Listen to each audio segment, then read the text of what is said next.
Hi friends, welcome to Pushpa's life. இன்றைக்கி இந்த வீடியோவில் ஒரு இன்ட்ரெஸ்டிங்கான விஷயத்தை பற்றி தாங்க பேச போகிறேன். நம்ம ஃபேமிலியில் இருக்கிற எல்லாத்துக்குமே பிடிக்கும். இந்த வீடியோ பார்க்குற உங்களுக்குமே பிடிக்கும் அப்படின்னு நான் நம்புகிறேன். இன்றைக்கி பார்த்தீங்க அப்படின்னா சனிக்கிழமை எடுத்த விலாக் தாங்க. 5 மணி அப்படிங்கும்போது தாங்க எழுந்திரிச்சேன். ஒரு 3 மணிலேருந்து எப்பவும் சொல்கிறது தான், 3 மணிலேருந்து ட்ரை பண்ணி 5 மணிக்கு தாங்க எழ முடிஞ்சுது.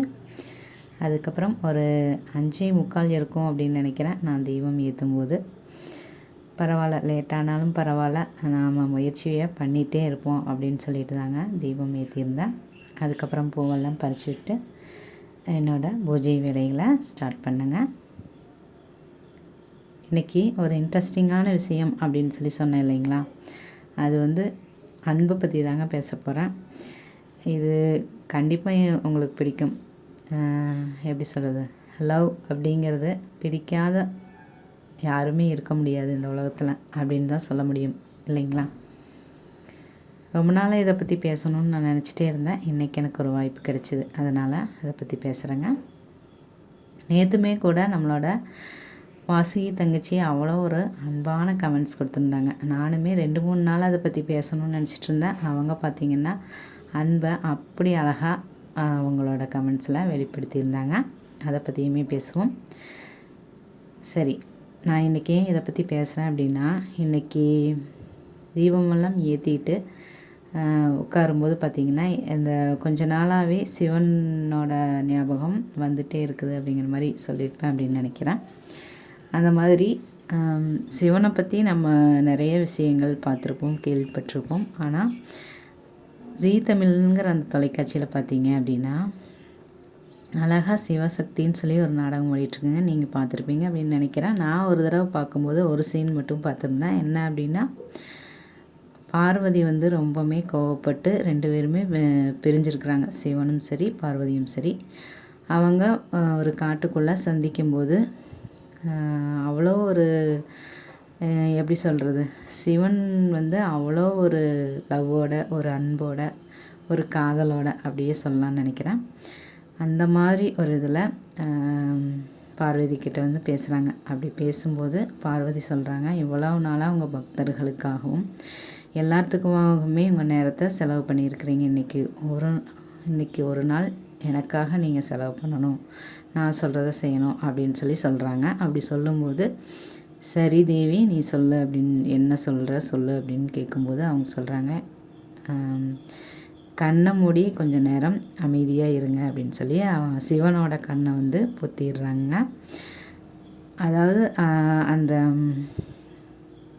சீரியலை பார்க்கும்போது பார்த்திங்கன்னா அவ்வளோ ஒரு அன்பான முகம், அந்த முகமே தான் இன்றைக்கி எனக்கு ஞாபகத்துக்கு வந்துகிட்டே இருக்குதுங்க. சிவனோட முகத்தை நம்ம வெவ்வேறு விதத்தில் பார்த்துருப்போம், ஆனால் அப்படி ஒரு அன்பான முகம். நான் இது ஒரு வீடியோவில் பார்த்துருந்தேன். தாயுமானவர் சிவன் தாயும் தான் அப்படிங்கிற மாதிரி ஒரு வீடியோவில் சொல்லியிருந்தாங்க. அந்த மாதிரி அந்த முகத்தில் அப்படி ஒரு கருணையும் ஒரு அன்பையும் நான் பார்த்தேங்க. அது எனக்கு அடிக்கடி வந்துகிட்டே இருந்தது.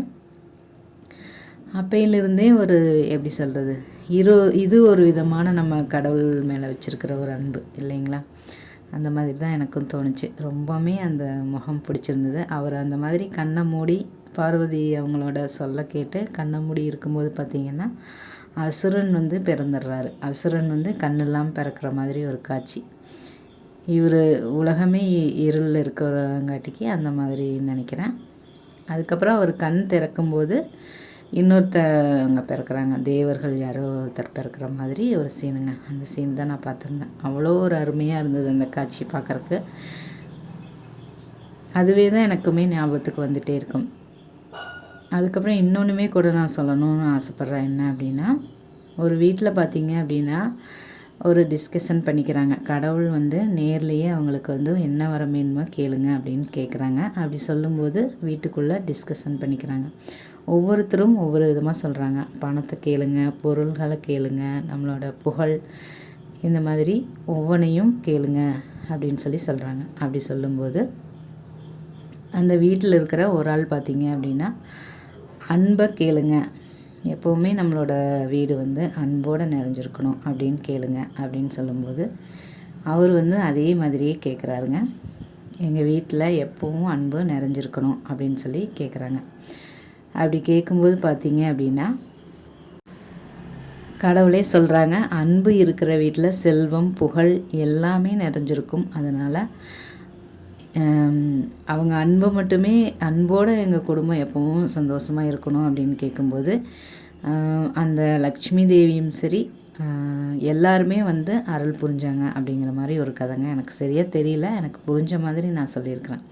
அதாவது ஒரு குடும்பத்தில் அப்படிங்கும்போது செல்வம் ஒரு வீடு வாசல் அதையெல்லாம் தாண்டி அன்பு அப்படிங்கிறது ரொம்ப முக்கியம் அப்படிங்கிற மாதிரி அந்த கதைங்க. அதைத்தான் நானுமே உங்க கூட ஷேர் பண்ணிக்கிறேன். அதுக்கப்புறம் பார்த்திங்கன்னா ஒரு இனம் புரியாத ஒரு உணர்வு தாங்க. இந்த யூடியூப் ஆரம்பித்ததுலேருந்தும் சரி, இந்த பிரம்ம முகூர்த்த நேரத்தில் நான் வழிபடும் போதும் சரி, இனம் புரியாத ஒரு நேசமான உணர்வு. அது பிரபஞ்சத்தையும் சரி இறைவனையும் சரி எல்லாத்தையுமே நான் நேசிக்கிற மாதிரி தான் எனக்கு ஒரு உணர்வு தோணுது. அப்படி இருக்கும்போது நிறைய பேர் என்னை நேசிக்கிறவங்களும் இருக்கிறீங்க. அவ்வளோ ஒரு அழகான கமெண்ட்ஸ், அன்பான கமெண்ட்ஸ் கொடுத்துட்டே இருக்கிறீங்க. லதக்காவும் சரி, நான் உன் லதக்கான்னு சொல்கிறாங்க. தேன்மொழி சிஸ்டர் பார்த்திங்கன்னா உடன்பிறப்பே அப்படின்னு சொல்லியிருந்தாங்க. என்ன பண்ணுறீங்க அப்படின்னு. அதிலிருந்து அவங்கள நான் உடன்பிறப்பேன்னு தான் நானுமே சொல்லிகிட்ருக்கிறேன். அந்த மாதிரி எல்லாருமே என்னை வந்து ஒரு அக்காவோ விஜி அக்கா வந்து தங்கச்சி அப்படின்னு சொல்லி அவ்வளோ ஒரு பாசமாக சொல்கிறாங்க. நீங்கள் எல்லாருமே என்னை அப்படி தான் பார்க்குறீங்க அப்படின்னு நினைக்கிறேன். நேற்று ராதா சிஸ்டர் கூட உங்கள் வீடியோஸ் எல்லாம் உண்மை, நீங்கள் சொல்கிறது எல்லாமே உண்மை அப்படின்னு கூட சொல்லியிருந்தாங்க. இந்த மாதிரி நீங்கள் எல்லாருமே நான் எவ்வளோ உண்மையான ஒரு நேசத்தோடு உங்கள் எல்லாத்துக்காகவும் வேண்டிக்கிறனோ உங்களை நினைக்கிறனோ அதே மாதிரியே நீங்களும் அதே நேசத்தோடு அதாவது இந்த உலகம் அன்பால் தான் நிறைஞ்சிருக்குது அப்படிங்கிறதுக்கு ஒரு சாட்சியாக உங்களோட கமெண்ட்ஸ் எல்லாமே இருக்குது. அன்பானவங்களை நானும் தேடி கண்டுபிடிச்சிட்டே இருக்கிறேன் அப்படிங்கிற ஒரு உண்மையும் எனக்கு புரியுதுங்க. அதனால தான் இன்றைக்கி கொஞ்சம் இதை பற்றி பேசலாம் அப்படின்னு சொல்லி பேசிகிட்ருக்கிறேன். ஒவ்வொருத்தருமே ஒவ்வொரு விதமான அன்பை வந்து வெளிப்படுத்திகிட்ருக்குறீங்க. எனக்கு பார்த்திங்கன்னா அவ்வளோ ஒரு ஹாப்பினஸ்ஸாக இருக்குது உங்களோட கமெண்ட்ஸ் எல்லாம் படிக்கும்போது. அந்த மாதிரி தான் நேற்று பார்த்திங்க அப்படின்னா நான் சீக்கிரமாகவே வீடியோ அப்லோட் பண்ணிட்டேன்னு நினைக்கிறேன்.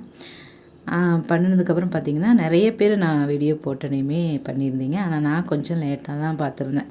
நேற்று என்னாச்சு அப்படின்னா இன்றைக்கி தான் நேற்றுன்னு சொல்லிகிட்ருக்கிறேன். நேற்று வீடியோ தானே இன்றைக்கி நான் அப்லோட் பண்ணுறேன். இன்றைக்கி பார்த்திங்க அப்படின்னா இந்த பூஜை வேலைகளை முடிச்சனையுமே ஒரு 9 மணிங்கும்போது கரண்ட் வந்து சடவுனுங்க. இன்றைக்கி ஒரு 7 மணி பக்கம் தான் வந்தது. அது வரைக்குமே பார்த்திங்கன்னா எப்படி டைம் பாஸ் பண்ணுறதுங்கிற மாதிரி தான் நாங்கள் பண்ணிகிட்ருந்தோம். வெளியில் ஃப்ரெண்ட்ஸு கூட பேசுகிறது, எல்லாத்துக்கூடையும் பேசுகிறது. ஏன்னா கரண்ட்டு எல்லா பக்கமே இல்லைங்கிறதுனால எல்லாருமே சேர்ந்து தான் இருக்கிற மாதிரி இருந்தது வெளியில் எல்லாருமே. அதனால் குழந்தைகள்லாம் ஜாலியாக விளையாடிட்டு இருந்தாங்க. நாங்களுமே சத்து மாவில் வந்து ஒரு பாயாசம் மாதிரி செஞ்சு எல்லாருமே சேர்ந்து குடிச்சிட்டு அவ்வளோ ஒரு ஹாப்பினஸ்ஸாக இருந்தது. இந்த கரண்ட்டு போனது கூட எல்லாத்தையுமே ஒன்றா சேர்த்து ஒரு ஹாப்பினஸ்ஸை உருவாக்கிடுச்சு அப்படின்னு தாங்க சொல்ல முடியும். அந்த மாதிரி தான் இன்றைக்கி இருந்துச்சு. அதனால தான் அந்த பூஜை வீடியோஸ் மட்டும்தான் இன்றைக்கி நான் எடுத்திருப்பேன். அப்படி இருக்கும்போது பார்த்திங்கன்னா நேற்று நேரமே நான் வீடியோ அப்லோட் பண்ணி முடித்தோன்னே பார்த்திங்கன்னா நிறைய பேர் கமெண்ட்ஸ் பண்ணியிருந்தீங்க. அதை நான் லேட்டாக தான் பார்த்தேன். அதுக்கப்புறம் கமெண்ட்ஸ் வந்து நான் ரிப்ளை பண்ணியிருந்தேன். அப்படி இருக்கும்போது நேரமே நீங்களும் கமெண்ட்ஸ் எல்லாம் பண்ணியிருந்தீங்களா. அதுக்கப்புறம் நைட்டு எடுத்து நான் பார்த்துட்டே இருந்தேன். இன்றைக்கி கொஞ்சம் வேலையும் இல்லைங்கிறதுனால எடுத்து பார்த்துட்டே இருந்தேன். பார்த்துட்ருக்கும்போது பார்த்திங்கன்னா நைட்டு ஒரு கமெண்ட்ஸ் வந்திருந்தது. நம்மளோட வாசிகி தங்கச்சியோட கமெண்ட்ஸ் ரொம்ப நீளமான ஒரு கமெண்ட்ஸ். அதை இது அவ்வளோ ஒரு ஆர்வமாக நான் படித்தேன். எனக்கு வந்து இந்த மாதிரி பேராகிராஃப் அந்த மாதிரி இன்ட்ரெஸ்டிங்கான விஷயங்கள் புக் படிக்கிறது இந்த மாதிரி இதில் எல்லாம் ரொம்ப ஆர்வங்க. ஃபேஸ்புக்லேயே பார்த்திங்கன்னா கூட இந்த கதைகள்லாம் வந்துச்சு அப்படின்னா படிப்பேன். எனக்கு படிக்கிறது ரொம்பவுமே பிடிக்கும். அவங்க கூட ஒரு வாட்டி கேட்டிருந்தாங்க, என்னோடய கமெண்ட்ஸ் ரொம்ப பெருசாக இருக்கும் சாரி அக்கா அப்படின்னு கூட கேட்டிருப்பாங்க. அப்படியெல்லாம் நினச்சிக்காதீங்க தங்கச்சி, எனக்கு வந்து படிக்கிறது ரொம்ப பிடிக்கும். எவ்வளோ பெரிய கமெண்ட்ஸாக இருந்தாலும் படிப்பேன். எனக்கு அந்த பெரிய கமெண்ட்ஸை பார்க்கும்போது அவ்வளோ ஒரு ஹாப்பினஸ்ஸாக இருந்தது. என்னமோ இந்த எப்படி சொல்கிறது, என்னமோ சொல்லியிருக்கிறாங்க அப்படின்னு சொல்லி ஒரு ஆர்வமாக படித்த ஆரம்பித்தேங்க. எனக்கு பார்த்திங்கன்னா அது படிக்கும்போது அவ்வளோ ஒரு ஹாப்பினஸ் கிடச்சிது. அவங்க என்ன சொல்லியிருந்தாங்க அப்படின்னா, அக்கா உங்களை நான் என்றைக்குமே மறக்க மாட்டேன் அப்படிங்கிற மாதிரி சொல்லியிருந்தாங்க. அதுக்கப்புறம் அவங்க வீட்டுக்கார்ட்ட வந்து கேட்டிருக்கிறேன், உங்களை வந்து பார்க்குறதுக்கு கூட்டிகிட்டு போக சொல்லியிருக்கிறேன் அப்படிங்கிற மாதிரி சொல்லியிருந்தாங்க. இதை நான் எப்படி பார்க்குறேன் அப்படின்னா, அவங்களோட அன்பை அவ்வளோ ஒரு அழகாக வெளிப்படுத்த அவங்களுக்கு தெரிஞ்சிருக்குது, வெளிப்படுத்துகிறாங்க அப்படிங்கிற மாதிரி தாங்க நான் பார்க்குறேன். இந்த அன்புக்கு நான் தகுதியான ஒரு ஆளாக என்ன அப்படிங்கிறது எனக்கு தெரியல. ஆனால் இருந்தாலும் என்னை நான் தகுதிப்படுத்திக்கணும் அப்படிங்கிறதுல ஒரு விழிப்புணர்வோடு இருக்கிறேங்க. உங்களோட அன்பை என்றைக்குமே நான் மிஸ் பண்ணிடக்கூடாது. இன்னும் கொஞ்சம் பொறுப்பு எனக்கு அதிகமாக இருக்குது அப்படிங்கிற ஒரு உணர்வு தாங்க இன்றைக்கி எனக்கு இருக்குது. கண்டிப்பாக சேர்ந்து நம்ம அன்போடு பயணிப்போம். இந்த பதிவு உங்களுக்கு பிடிச்சிருக்கும் அப்படின்னு நம்புகிறேன். நம்ம ஃபேமிலியில் இருக்கிற எல்லாத்துக்குமே ஒரு மிகப்பெரிய ஹாய் சொல்லிக்கிறேங்க. நம்மளோட அனிதா சிஸ்டரும் சொல்லியிருந்தாங்க, அவங்களோட செல்ஃபோன் ஏதோ காணோம், அதனால் அவங்க வீடியோஸ் பார்க்கவே முடியல, ரொம்ப மிஸ் பண்ண சிஸ்டர் அப்படின்னு சொல்லியிருந்தீங்க. அனிதா சிஸ்டர் ரொம்ப நன்றி. உங்களோட அன்புக்கு நான் என்ன செஞ்சாலும் ஈடாகாது. சரி, நம்மளோட ஃபேமிலி இருக்கிற எல்லாத்துக்குமே ஒரு ஹாய் சொல்லிடலாங்க. Hi Anitha sister, hi Pushpavathi sister, hi Sheela sister, hi விஜயக்கா, ஹாய் ராஜியக்கா, ஹாய் லதாக்கா, hi Malathi sister, hi Aarthi sister, hi Devi Priya sister, hi Priya sister, hi Abi sister. எல்லாத்தையுமே சொல்லிட்டேன் அப்படின்னு நினைக்கிறேன். இன்னும் நான் யாரையெல்லாம் விட்டுட்டேன் அப்படிங்கிறது எனக்கு தெரியல. கண்டிப்பாக கமெண்ட்ஸில் வந்து ஞாபகப்படுத்துங்க. மீண்டும் ஒரு நல்ல பயனுள்ள பதிவுடன் உங்களை சந்திக்கிறேன். அதுவரை உங்களிடமிருந்து விடைபெறுவது நான் உங்களுடைய அன்புள்ள தோழி புஷ்பா. இந்த வாழ்க்கை நமக்கும் நம்மளை சுற்றி இருக்கிறவங்களுக்கும் மகிழ்ச்சியவே தரட்டுங்க. தேங்க்ஸ் ஃபார் வாட்சிங் ஃப்ரெண்ட்ஸ். தேங்க்யூ.